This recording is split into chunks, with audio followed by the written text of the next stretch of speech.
Was?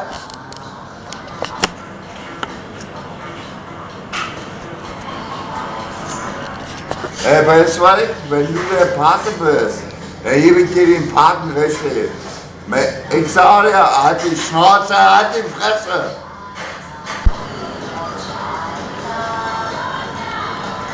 Ich würde dir nicht sagen, was du Vogel mir gesagt hast, ist, ja, halt die Schnauze, sagt ihr. Halt die Fresse. Du Pisser, du. Ich sage, du fliegst nach Hause, was du in deinen Kuchen drin gepackt haben. Du Scheißkerl, du. Wer ist da? Sag mal, hallo. Was ist denn jetzt? Weißt du, ich würde gerne schlachten. Ja, die würde ich kaputt schlagen. Komm mal her, du Fotze, hier bin ich. Komm her, hier. Hallo, Schatz.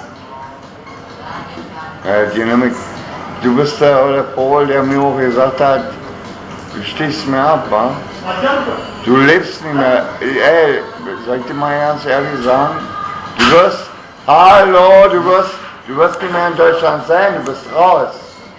Du Spisser, ich würde hier den Huper rausnehmen, sagt er, da würde ich dir deinen Schlunk rausnehmen. Halt die Schnauze! Sag jetzt dein Junge. Ja? Du kleiner Scheißer, soll ich dir mal ehrlich sagen, komm auf einen Meter und dann machst du mit meinem Bengel, der ballert dir der, du Pisser, du Scheißkerl, du. Was ist so ein Was? Ey, sag mal, hältst du mal die Schnauze, du Wichser, du? Ey, behaupte, den hört doch das Kind da. Das ist der Bruder hier von ihm. Ja. Soll ich dir mal sagen, ich fick dich gleich in den Arsch, du Arschloch. Ich kriegst richtig auf den Maul.